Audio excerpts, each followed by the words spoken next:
कमलाकर सारंग या नाट्य अभिनेते, दिग्दर्शक, लेखक, निर्माता यांचा 29 जून हा जन्मदिवस. सखाराम बाइंडर या नाटकामुळं जास्त ते प्रसिद्धीला आले.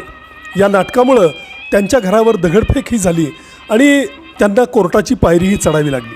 मात्र नाटकांवरती, रंगमंचांवरती, रंगभूमीवरती अतोनात प्रेम असलेल्या या नटानं हे सगळं सहन केलं आणि चिवट असा लढा देत हा लढा न्यायालयीन कक्षेमध्ये जिंकलासुद्धा.